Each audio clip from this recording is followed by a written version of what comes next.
The only way to get universities to bring their prices down is competition. Who is being harmed and who benefits from the status quo of the college model?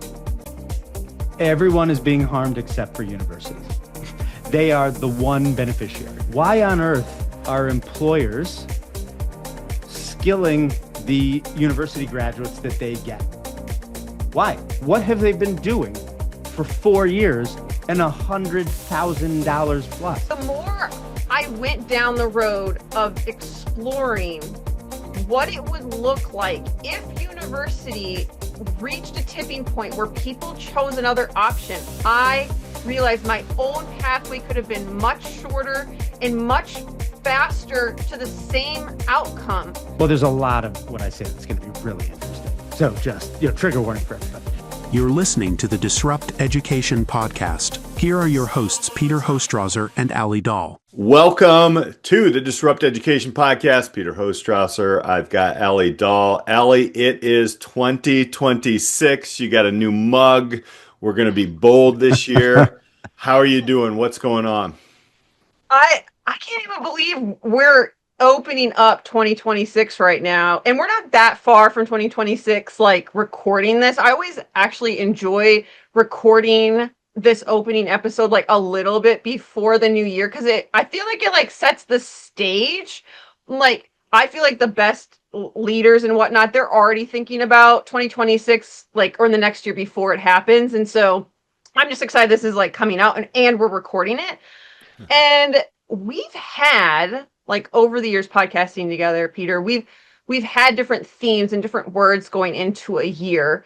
And but we've never used this word before. And the word we're going to use for 2026 is bold. And I think we've never used it because I think we thought we were bold. Like, disrupt education is pretty spicy. Like, it is. It's spicy. Like, people, they have their thoughts about it and whatnot. But I just think this year we're going to like be bolder and like celebrate boldness on the podcast. And this is the start of the 10th year, official 10th year of the podcast. Yeah. So welcome to 2026, everybody. Absolutely. So this is like that first pitch grand slam. I don't know how you do it because there's no base runners, but it happens. We've got Jeremy Smith and PEGA6 right here with us today. Jeremy, we're going to be starting with the big why and rethinking higher ed and the AI, why that matters right now. But give us a brief overview of number one of who you are. And just a quick, hey, let's bring him in on PEGA6, but we're going to go into higher ed and the AI age. Yeah, no, absolutely. And thank you guys for having me on. I've been a big fan for a while, so it's an honor and exciting to be on, and especially to kick off the new year. And I like bold. A lot of times when people ask me, why I'm doing what I'm doing with PEGA6, and I'm like, 2 words: righteous indignation, because that is how I feel. That's why I think we're going to be able to do this. But yeah, so a little bit about me, Jeremy Smith. I'm the CEO and co-founder of PEGA6. I started my career in investment banking and private equity, actually for a little bit. And then transitioned over to the company building side of things, bought a distressed company with my boss and her husband to turn it around. Then joined a couple of startups as a chief strategy officer, startup called Second Market, scaled that, sold that to the NASDAQ. And then from there became the president and COO of an insurtech startup. Couple of venture rounds, scaled that, sold that company, and I was the COO for a fintech startup for about 3.5 years before I said, okay, it's time to do PEGA6. And PEGA6, in sort of a sentence or two, is we are creating an entirely new an entirely new kind of higher ed, one built for the AI age, where for graduating high school seniors, we're saying, hey, instead of going to college and wasting your time and money, instead go to a PEGA6 career accelerator, where each accelerator is focused on a single career path. It is entirely experiential. It's 1 year, 15K, and the students graduate as what we call a Pegasus. Thus the name PEGA6. And Pegasus is an AI first entry plus employee who needs zero employer training because they come with the technical skills and the soft skills of a second or third year employee from the first day of their first job. And, it's actually an idea that I had about 15 years ago and had pretty fully fleshed it out. And this sort of leads into the whole university system, where back then, people thought college was too expensive, but nobody was questioning the value of college. Mm-hmm. They're like, yeah, it's too much money, but it is worth it. It does so much for you and it makes total sense, which drove me nuts because I could see the emperor was naked, but no one else could. And I just, but I knew that that the market just wasn't there. People didn't perceive the pain point as I perceived it. So I just put the idea on the shelf and that was that until about 3 or 4 years ago when there was just this explosion of dissatisfaction, deep dissatisfaction with universities, not just with the cost, but with the what is this for and what is it doing for any of us? And that was coming from parents and students and employers, all of them. And that drumbeat's only gotten louder over the last 3 or 4 years. And so that's when I said, okay, all right, now the market is practically pulling us in. And so I dusted off the idea and started to put the pieces together. I will say what drew me in to the boldness, like before I knew what PEGA6 was, is like your tagline on LinkedIn. I love this, by the way. It says, Jeremy Smith, University Slayer. Okay, so the young kids you slay, like, okay, you're slaying, like you're cool. Yeah, I'm not that cool. You are using it. But I'm like, that is a bold title. Like, I got to say, Jason Van Ness will be like, he has gentle disruptor on his LinkedIn title. You're right. And, I don't know that he's a gentle disruptor, but like, I understand his approach. And you're like boldly coming out and you're like, universities, I'm coming for you. Yes. I see your end. Yes. Like, and I don't know, Peter, maybe you've had someone on the podcast that's been that bold, but like, since we've podcasted together, we've never had someone that just comes out and flat out is like, university system, you're broken. I'm coming for you. I have a model. I've had it for 15 years in my pocket. I've just been waiting for the right time. Mm-hmm. So like, how did that develop? Where did that idea come from? Yeah, it's funny. It kind of goes back to when I was saying righteous indignation, where ever since I was a little kid, I had the sort of a very keen sense of incongruities, of when everybody was saying something was a certain way, and I could clearly see that thing was not that way, and it would drive me nuts. And this is a similar, it's the same trigger, except it's been building for 15 plus years. And it is about something, college, that has a significant negative impact on our entire society. Right. So just when you kind of combine those things that I could see, again, that the emperor had no clothes, while everyone else was saying, oh, no, sure he does. His robes are gorgeous. And then the whole time the king is just burdening the emperor is burdening his subjects with debt upon debt upon debt. And they're like, this is great. I love it. It just made me angrier and angrier. And, initially and it's funny, I haven't thought about this in a while, but to your question, Alli, initially when I had this idea, It was back when I was at the startup I was mentioning earlier, Second Market. We used to go, it was based in New York, and we would go to DC every couple of weeks to talk to congressmen and different government agencies about the things we were doing. But regardless, I was sitting in front of two congressional staffers once, and they asked us, what can we do about the student loan crisis? Right? This is even back then. This was like 2010, 2009. And they said, what can we do about the student loan crisis?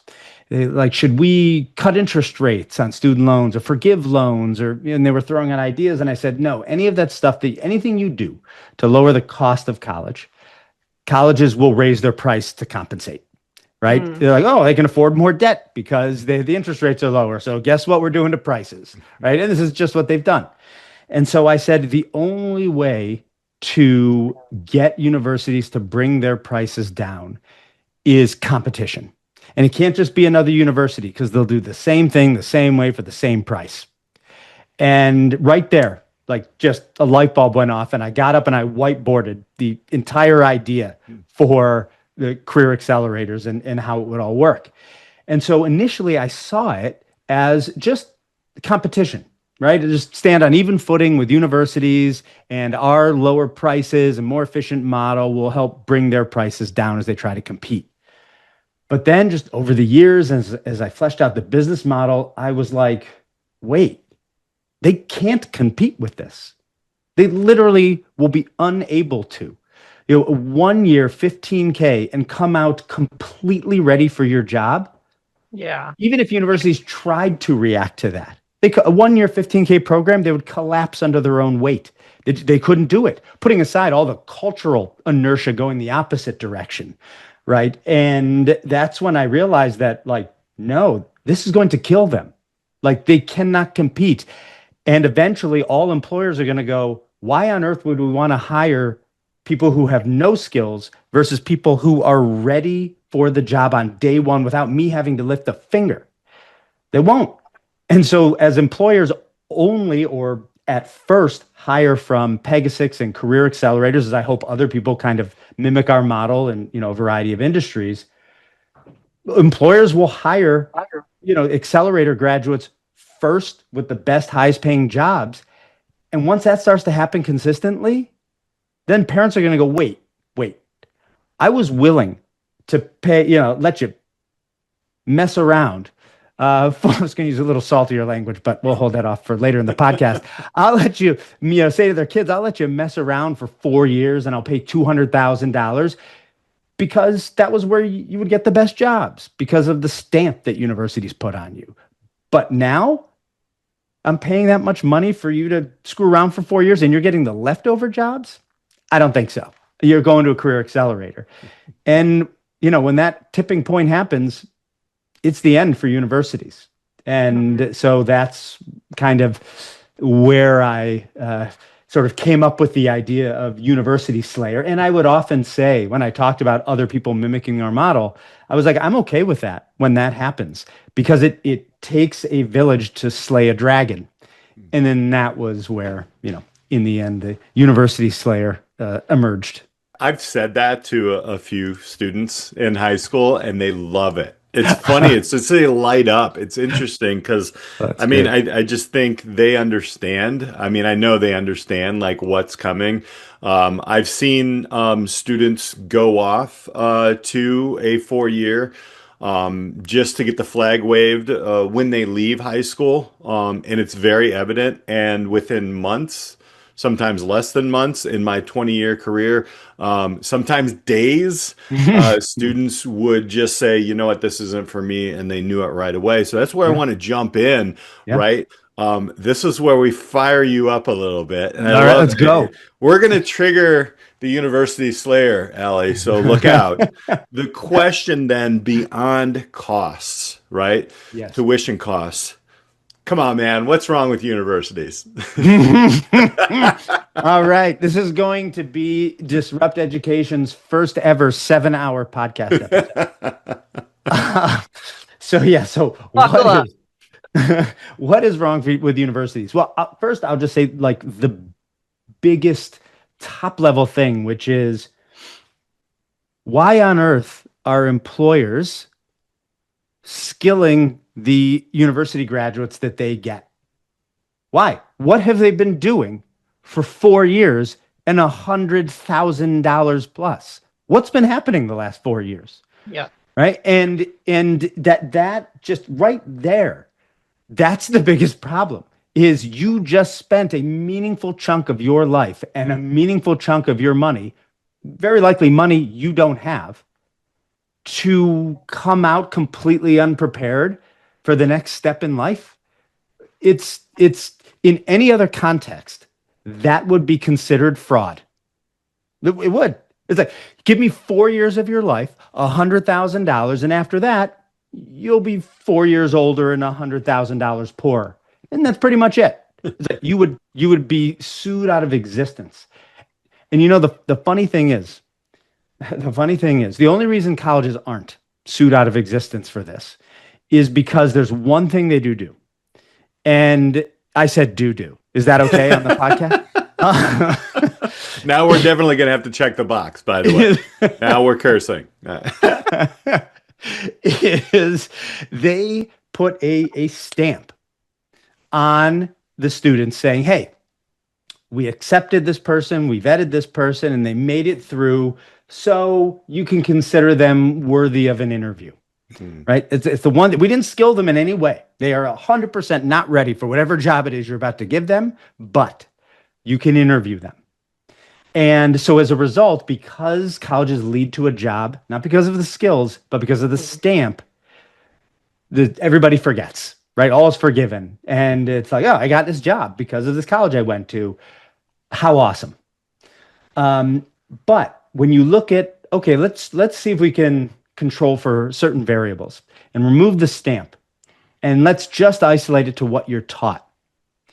Well, there is an example of that. There's actually a number of examples. It was the for-profit universities of years past. Remember all those scandals and all the schools that got sued and everything like that, right? For scamming these kids. Yeah. Well, not to say some of them didn't do predatory loan, practices, but honestly, like some colleges do. But putting those aside, even the main problem was these students took out, spent a lot of money, took out, a lot of debt, just like they would with a college, except those for-profit universities, they didn't really have a stamp that was worth anything. So all you were left with was what you were taught at college, because they taught the same kind of courses that that University of Michigan and Miami and Tulane teach. They taught the same kind of courses, but they didn't have the stamp. And what happened in the end? None of them could get jobs.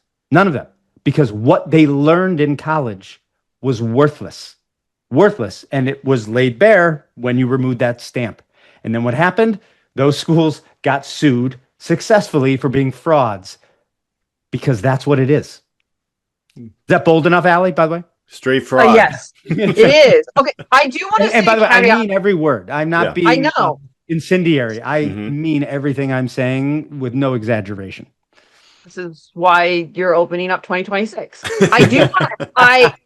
I do want. Okay. So I want to honor anyone listening to this podcast who is like when I went down this path of thinking about how college could be really broken, and I am a product. Most people listening to this podcast, myself included, have degrees, have multiple degrees. College served us. And it can be really hard to listen to something that is calling out something that you had a good experience with. And it's like looking in the mirror and you're like, this was awesome for me. And it did all of these good things. And I would advocate that as you're listening here, try to keep an open mind, because it doesn't take away anything from your experience. But when I have gone down this path of Jeremy's got a lot of blogs. I've read them all. Okay. Oh my God, I'm sorry. They are bold. They are bold, and it's really interesting because it's like you can. I'm always open-minded to new ideas, and obviously being a podcast host of Disrupt Education, Peter and I we do need to keep an open mind to ways that education can be disrupted. But I will say this one was harder for me to overcome. initially hearing like University Slayer, I will say, like, I was like, this guy might be too much. I'll be like, flat out. Like, and, but the more I went down the road of exploring what it would look like if university reached a tipping point where people chose another option, I realized my own pathway could have been much shorter and much faster to the same outcome. Yes. And so I just want to say this before we kind of go down this road, because like there might be some reluctance in listening to you. People don't know who you are. They're learning who you are. And like, do your due diligence, because it is hard to look in the mirror and be like, but I loved college. Yeah. I loved university. Well, I It had was a lot of great for fun. me. Yes. Exactly. All of those things can be true, and the university system can be broken. So Exactly. No, and that's the truth, and that's right. And it's funny that you talk about this, about how off-putting I am, because I get it.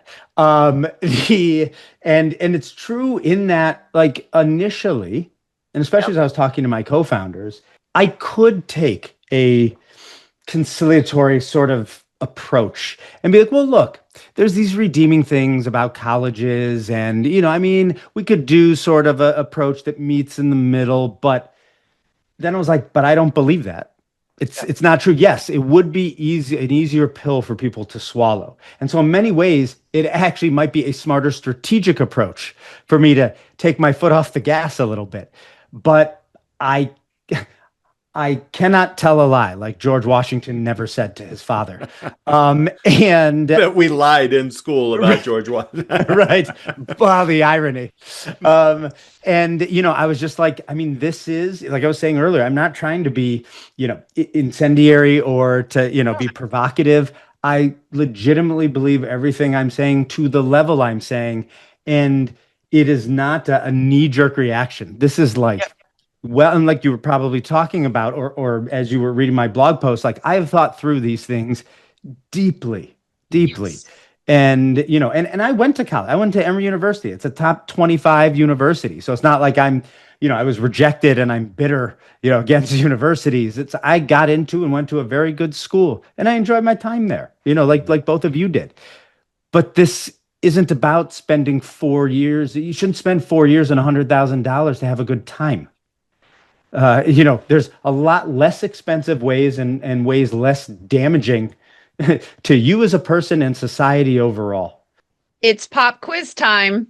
What is your favorite part of the university system? Is it A, 4 years spent learning nothing of pragmatic value? B, the crippling amounts of debt? C, the fact that graduates can no longer get jobs? Or D, burn it all down and build something better in its place? If you answered D, burn it all down and build something better in its place, then you should talk to PEGA6. A superior alternative to college, PEGA6 is 1 year, $15,000, entirely career focused, and 100% experiential. And students graduate as AI first, entry plus employees with the skills of a second or third year employee from day one on their first jobs. PEGA6 isn't a university, a boot camp, or an apprenticeship. It's something altogether different.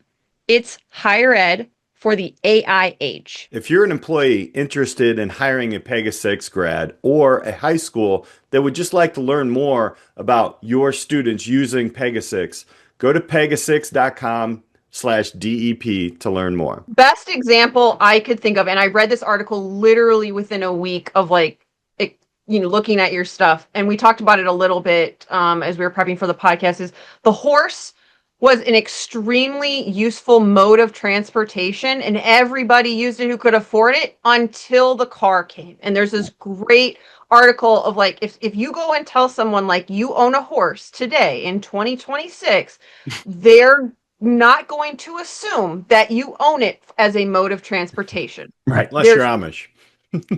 Yeah. Okay, well, he got you there, Alli. Yeah. He got you there. No, that is true.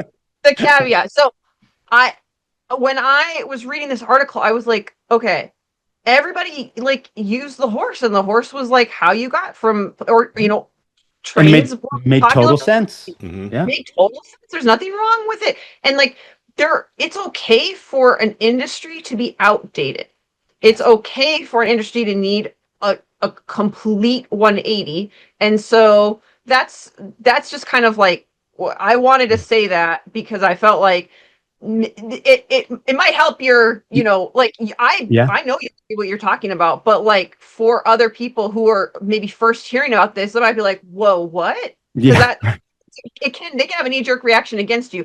And Yeah, so absolutely. but there's a lot you have done your research. I mean, I love that you went and you did all this research about the Gilded Age. Like, you said we've been doing it wrong since the Gilded Age. Why university have failed us? It's a great blog post. But like I would be curious, like, Yeah. is that kind of the moment you realized higher ed wasn't going to fix itself? Or like, walk us down that path because it's super interesting. Yeah. So, well, it's also interesting you use actually the horse and car analogy, horse obviously being the university in that analogy, is that like universities, horses are full of shit. Is that interesting? That kind of connection? They're both universities. That analogy is even more potent than you may have thought, Alli. So And you got to clean it up, by the way. right, that's FYI. right. That's right. Causes a mess, a total mess for society. In fact, like New York was literally on the verge of, I won't say collapse, but it was a calamity. Like they were at a crisis point because there was so much manure everywhere. Yep. And then the car came about, and manure, boom, no longer a problem. But yeah, so the Gilded Age. So here's what's interesting, and really what the Gilded Age. So the Gilded Age is something that, gosh, and there's like 5 like myths about college that are all in my head right now that are all at a nexus right here about what people think college does, but it actually doesn't do. So I'll say one of the things, and I promise to work my way back to the original question about the Gilded Age, but one of the things that people say college does is it creates a well-rounded human being, right? And this actually is related to the blog post you're talking about. And it creates a well-rounded human being. There are many reasons why not only doesn't college create a well-rounded human being, but it was actually never intended to do that in and of for its own sake. And when it comes to the well-roundedness, one of the areas where universities are lacking, again, if that's what they're for, which they're not, but if that was what they were for, they're missing a key component, which is to become a well-rounded person.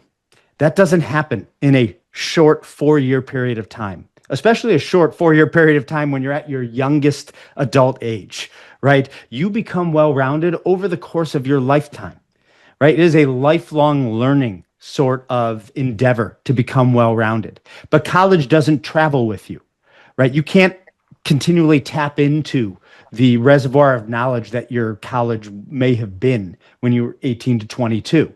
Udemy, you can. Coursera, podcasts, you can. Those are with you the entirety of your life, and you can go back to them. You can access new things through them at any point, but not college.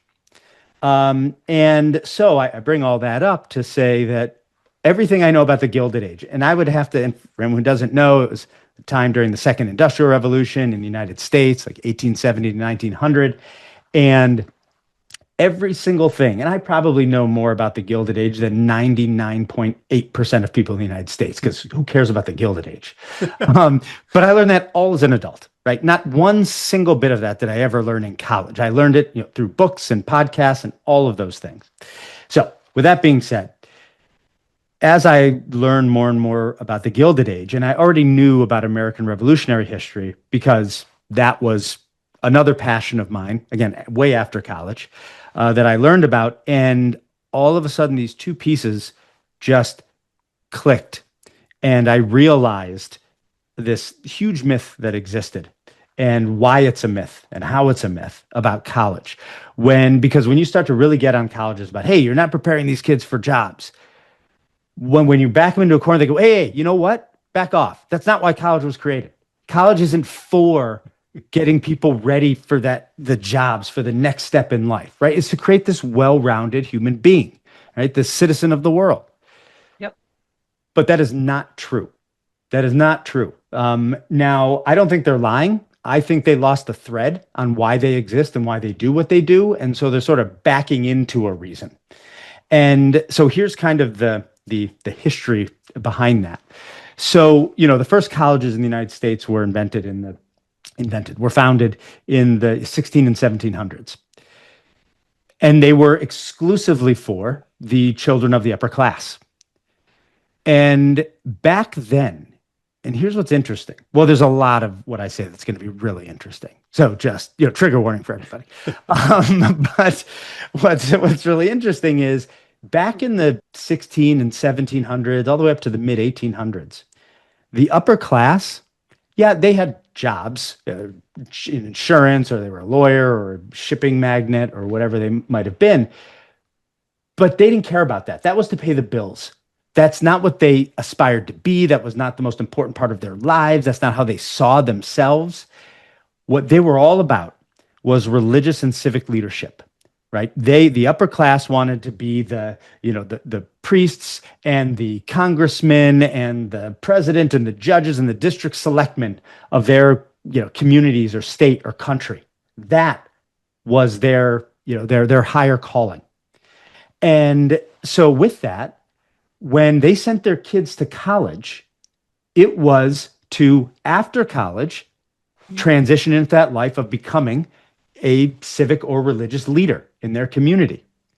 And in that context, when you are taught things like economics and law and philosophy and political science and art history, all of those things were actually pragmatic courses designed to create civic and religious leaders that were going to be emerging from this school to do civic and religious leadership.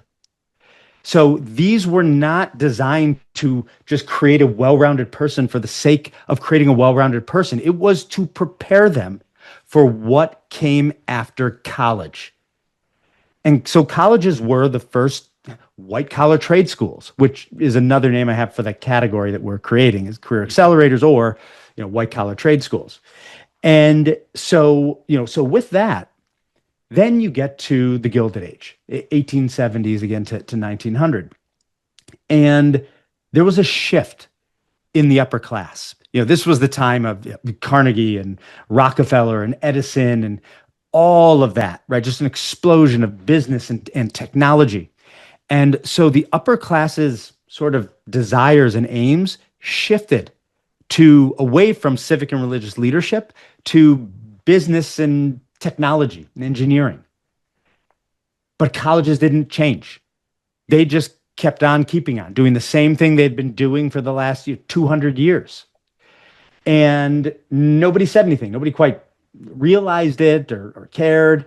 But that was that. And then, 100 years later or what have you, people started to go, well, wait, why are you teaching political science and art history and like why are you teaching this esoteric stuff?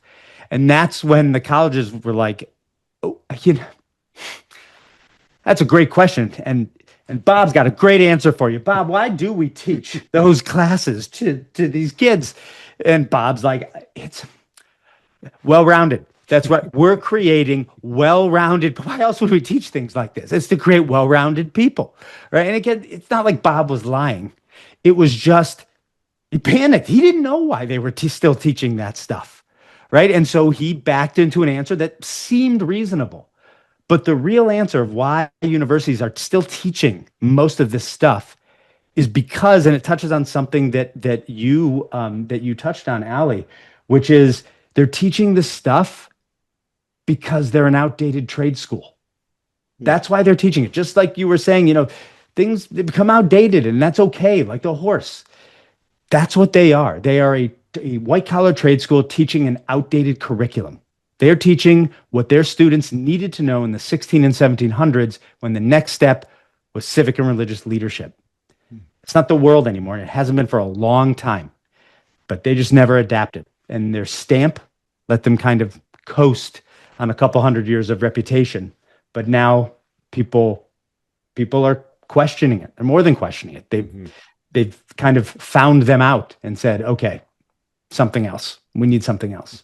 Thank you for sharing that, because that really does set up, now. And man, through, all jokes aside, it really looks like that. And we are now hearing from students even in the school. Like, a generation ago, it started to be like, all right, but now like students are voicing earlier, right? Like, Yep. and I hear it. So I kind of want to go into, well, who is being harmed and who benefits from the status quo Yeah. of the college model. Everyone is being harmed except for universities. They are the one beneficiary, right? Because with parents, for those parents who pay for their kids to go to college, they're being harmed by having to pay way too much money for, honestly, an education that isn't worth any money. The kids are harmed because, one, if they're paying for it, then they're harmed in the same way for the parents who are paying for it. They are taking on tremendous amounts of debt in order to get an education that they don't really need. And then, more importantly, they're getting an education they don't really need. And that, even if college were free, it wouldn't be worth it. Because to rob kids, to say, hey, for free, you get to learn things that will have close to no relevance and you'll have almost no recollection of for the rest of your life. For free, though. It doesn't matter that it's for free.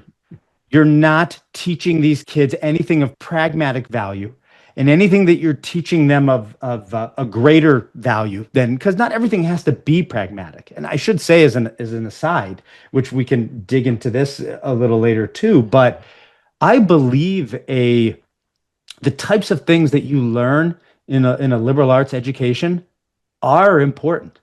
They're really important in terms of creating that thoughtful citizen, that thoughtful member of society.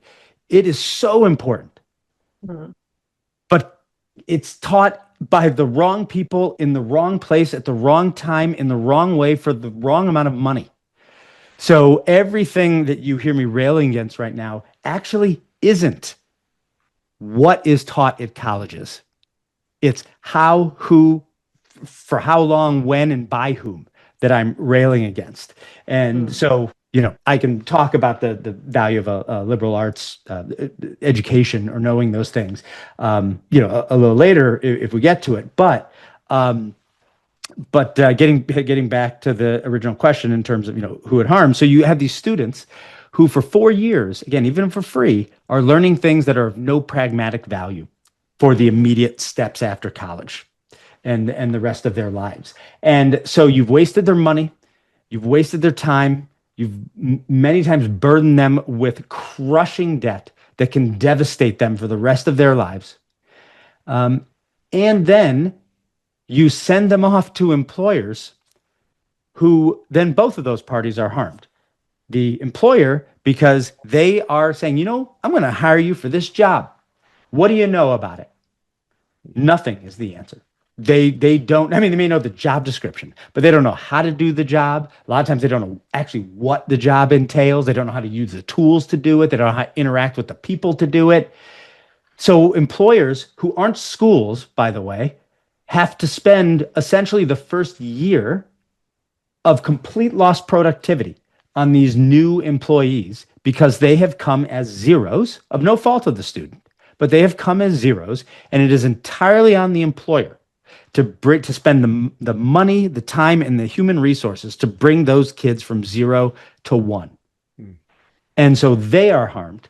And then the students are harmed because, one, they're not very productive for a year. Yes, they're learning, but again, they should have already learned this stuff. But putting that aside, you are seeing the harm that comes to students now. Because when everyone talks about the AI, AI and the impact that it's having on entry-level jobs, there is an important missing element to that conversation, which is anyone who has an eye love productivity tools. It is, God, they get me excited. And I try probably 10 to 15 different productivity tools a month. And I have for years and years and years. And so I have tried so many AI tools, I can't even tell you. And they're fine. They're fine. I mean, they're probably going to be transformative, and in some ways they have been. But the way everybody's dreaming about, that will probably happen someday. But that's not now, and it sure hasn't been that way for the past couple of years. They're fine. So how is this leading to this huge impact on entry-level employees not being hired from a tool that's fine? And it is because the students are arriving as zeros. So, of course, an AI tool that's fine, that's a 0.2, well, that's better than a 0. So, yeah, of course, you can replace an entry-level employee with AI that's not quite ready for prime time, because the student most definitely isn't ready for prime time. They're way further behind than the AI, except they're way more expensive. And sometimes they have attitudes. And so, that's the sort of unspoken or unrealized thing about this entry level job crisis that has been emerging, is that it's not just about the AI. It's about, why can AI tools that are right now just okay beating entry level employees? And it's because they come skillless. They come as zeros because universities have failed them. And now there's a tool that can outperform a 0. And so employers are using that. Versus if the students came as AI first ones, that is way better than any AI that's out there. Right. And they would be, and as they start to graduate from PEGA6, will be getting the jobs, because again, they're a 1.5. So you absolutely hire that over a 0.2, which is the AI, and a 0, which is a college grad. I want to ask you a quick question about then. So I hear you, but also I still see, number one, when I see it all the time, right? Like, employers are a little bit grumpy about all these college grads. They want so much money coming straight out of college. Well, yeah, of course, they want to make up the money they just lost. That's the way I see that. Yeah. But the second thing is intriguing to me, is why and you see big corporations, big ones, like, big ones where you shop online a lot and those nice boxes come to your house. Why are they saying, you know what, if you are working in our company, guess what? We'll pay for your degree. Like, Right. why? It's two things. So one, employers are doing that less and less, and they're hiring less and less based on degrees, right? With the whole skills-based hiring movement, because again, they've realized that degrees are indicative of nothing in terms of success. And so they're starting to try to move to skills-based hiring. But in terms of hey, we'll pay for your degree, there are kind of two things at work there. The lesser one, I think, is that grad school, which by the way, I still think is a waste of money and time, is not as big a waste of time and money. There is more value to that than the undergrad degree. And that's what a lot of the employers will pay for. I mean, they'll do undergrads too, but they'll also do grad degrees. But the bigger thing at work, and this applies to whether they're paying for undergrad or grad, it's inertia. It's what we've done. And so it's what we'll do, and they don't really think much deeper than that, right? It's a benefit. Some people still value, probably half of people still value a college degree. And so in a way, it's like healthcare. It's a benefit employers offer, and they keep offering it because it's one they've offered, and they don't go much beyond questioning that because they're focused on, making the next widget. As you were talking about, the harm and everything, and this idea of 0 to 1, and universities not preparing students for an entry level position, I was thinking about when I was making the choice for a grad program. So I didn't have like a super linear path into teaching, neither did Peter, but I like did AmeriCorps, did a year of service in inner city Minneapolis. That was really cool experience after college, but I did it because I thought I was going to go to grad school for public health and social work. Knew that was the wrong program for me. Like, I loved school up until that moment, and then was like, "Ah, no, I hate school." So now I was like sitting 23. I'm like, what am I gonna do with my life? You know, and I was considering like a lot of different options. And when I settled, I was like, I really want to teach high school chemistry. I looked at a lot of programs where I was living, and the main reason I picked the one that I picked is it was kind of, it's oddly similar in the university thread. It was a 1-year program, and it was accelerated, and it was designed, you were in the classroom basically every day. So you got you were basically went as a first year teacher, you were basically a second year teacher. That was how they sold it. Right. And I was thinking about this. I was like, I picked that program because I was going to get the most experience in the classroom, which was what I decided I needed would be the most valuable. Yes, And exactly. I didn't tell my students, this was a running joke with all my first year students. When I taught my first year, I told them this was my second year. They all believed me, one. And then at the end of the year, I told Stupid them the students. truth. And they were like, are you kidding me? And I was like, yeah, I'll never have this first year again. It was so special and everything. But they did not believe. They really thought that I was. And to the other point about the amount of resources that businesses and organizations put into first year hires, there was a whole training program for me. And if you go to teach in a new school, even if you're veteran, like it's typically 3 to 5 years of like onboarding and like special training. You have extra meetings. 3 to 5 years. 3 to 5 years, Yeah. yes. You get more observations. You have coaching We're a little sessions. slower in the education world. Yeah. And it's a lot of work to get a teacher to like a good level. And then you listen to this statistic, 50% of teachers will leave the profession within 5 years. It's probably higher now, but I was told that. And I mean, I left after 10, which was like double the amount of time. But there's like this in other industries, I know have these kind of, there are worse statistics, right? Retention rate's a huge thing. But I think of like how much time, energy, resources I had literally just gotten through it was a 6-year program at my second school where I know it's crazy, where you get tenured, so to speak. And I just finished that. And then I was like, and now I'm leaving. So I would have had all the extra meetings and everything. And I was like, I'm done. So I just think like the experience, you talk a lot about this, you don't learn by like lectures and everything, and you learn by doing. Yes. And so you kind of brought up the myths. And so I kind of want to dig into some myths about the system and university. Yeah, absolutely. I can talk about the learning versus kind of listening and reading versus doing, or if you had one that you wanted to throw out there, I can hit that now too. That's a good one. Yeah. Okay. Let's start there. Yeah. So look, lectures and textbooks and tests, that is great for acquiring pure knowledge, right? Pure knowledge, like history.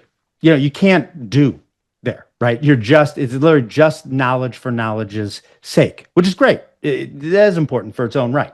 And that's what lectures and textbooks are, well, chef's kiss for. But when it comes to skills, when it comes to mastering skills, and job skills are called skills for a reason, because they are skills. There is only one way to master them. One. And it is by doing them. Nobody ever mastered riding a bike by reading books on it, by listening to lectures on how to ride a bike, by taking tests to make sure they really understood, the aerodynamics and how the bolts went together, and keep your eyes on the horizon. That has never helped one person ride a bike, because it can't. You only learn to ride a bike by getting on and riding it, and falling, getting up, getting a little coach up, like, hey, keep both feet on the pedals at the same time. Now go. and they go again and they fall again, get up, rinse and repeat. And eventually they stay on longer, they go further until they've got it.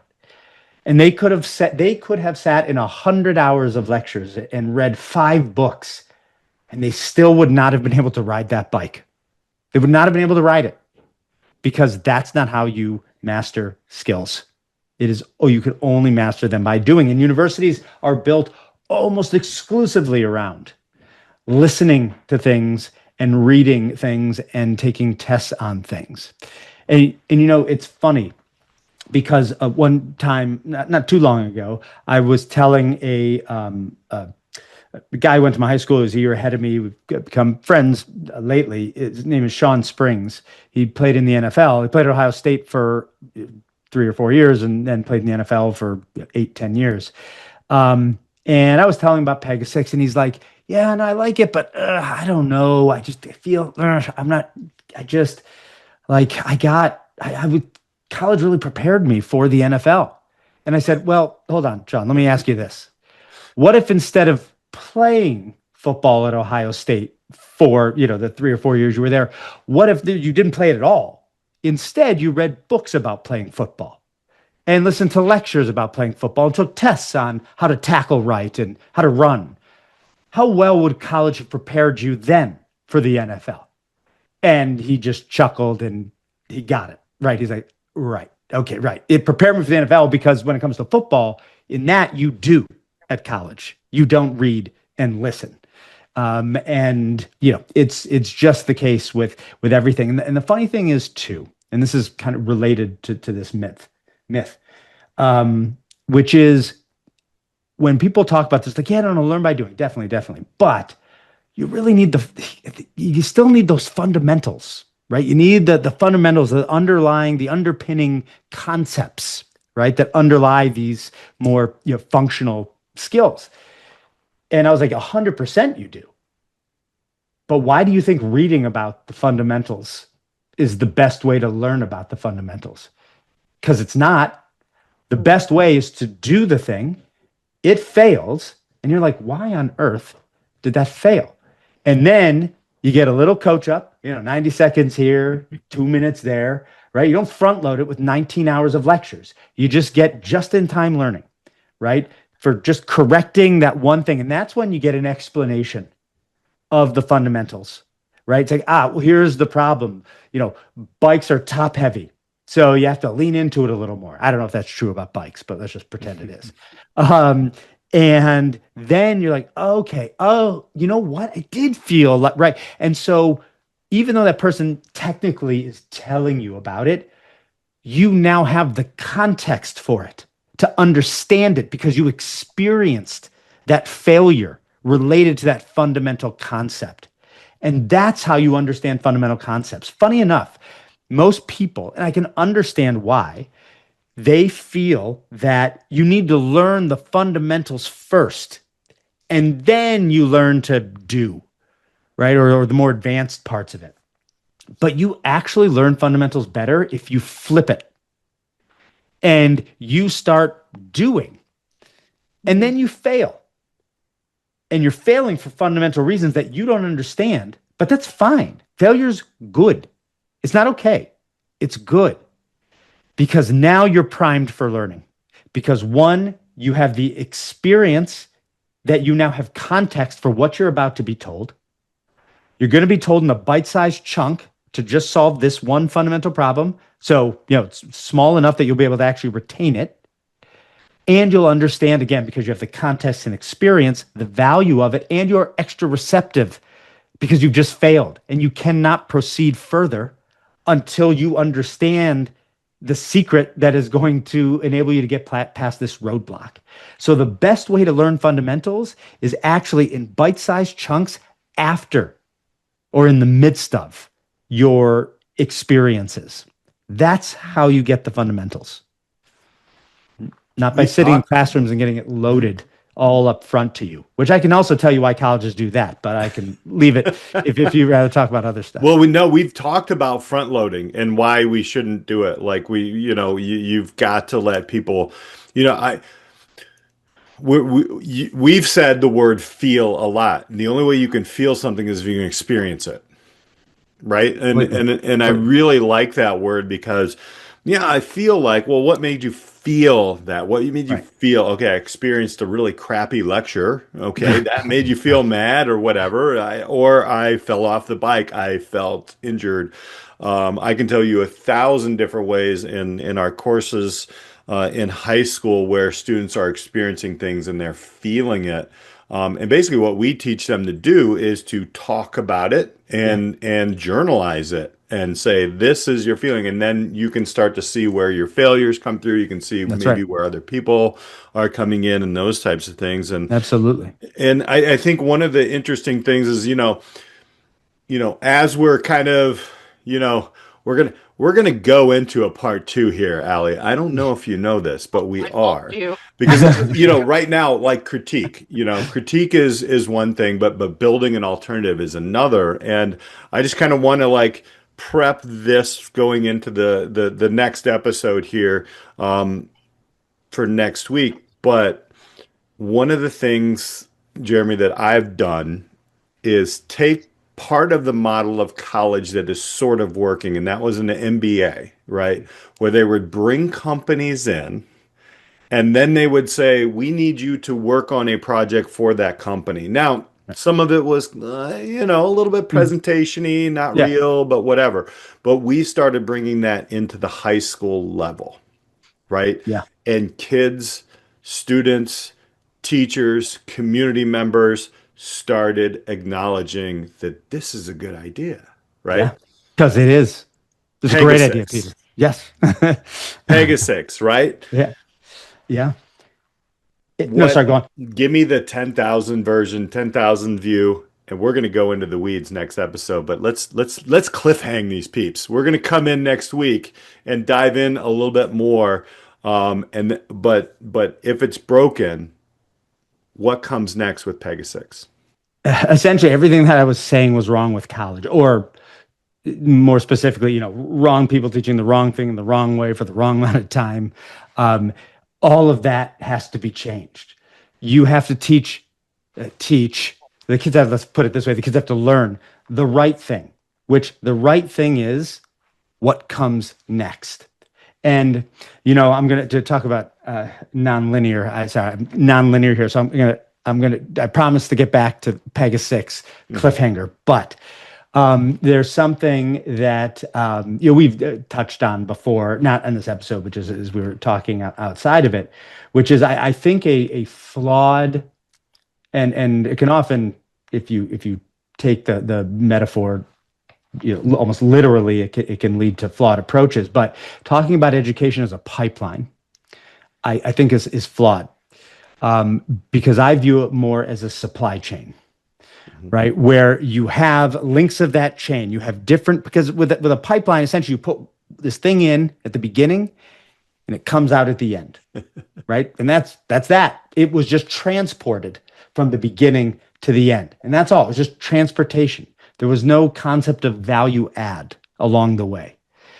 Whereas with a supply chain, it is exactly that, where at each stop along the chain on its way to the customer, there is value add that is taking place, right? And that is super critical to knowing what it is you need to be teaching, or more specifically, what it is the kids need to be learning, right? Because if they are not learning and mastering what is important as a foundation for the next link in that supply chain, then you failed, right? You need to know what is ideal for that next step. And I use coffee beans, as an analogy a lot, right?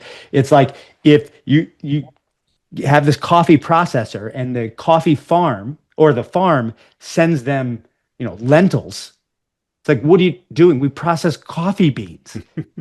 So why would you send me this, right? It doesn't make any sense, because that's not what we need, because that's not what we're passing on, keep it down the chain.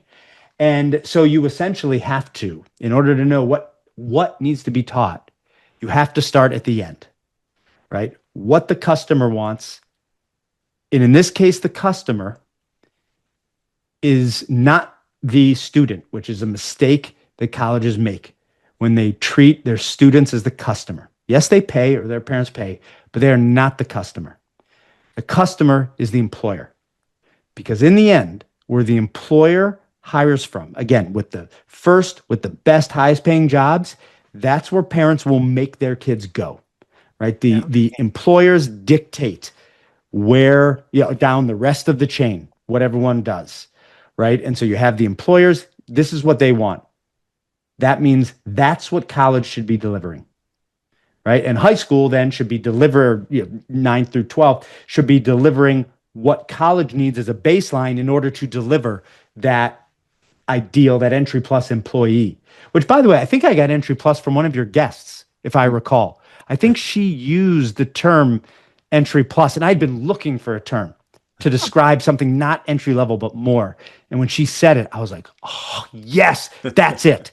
I'll have to look to see who it was, but I'm almost certain it was one of your guests. But I've got a few names in mind. Yeah. Look, look, if higher ed is broken, Yeah. what comes next, right? And guess what? In our next episode, we're going to dive into workforce engineering and why Jeremy believes in higher ed that it should function like a supply chain designed for the future of work. We're gonna get in. We're gonna get into this and start kind of taking a look at what AI, the engineering of a workforce looks like in the AI age. We're gonna take a lot of these fears that everybody has, and we're just gonna face them. And that's gonna be episode 2. But Can't wait. we're gonna come back next week. Want to thank you, Jeremy. We'll see you next week as well. For Alli, Dahl, I'm Peter Hostrasser. We'll catch you next week when we get this workforce engineering going on the Disrupt Education podcast. That wraps up episode 1 of our 4-part series with Jeremy Smith and PEGA6. And trust me, this is just the beginning. Our next episode, we're digging into workforce engineering, what it really is, and why it's becoming a game changer in how we develop talent. Hey, if this conversation hit home, go to PEGA6.com/DEP and learn more about their career accelerator. And also check out disrupteducationpodcast.com for all our episodes. Make sure you subscribe wherever you listen because the future of work is already being built.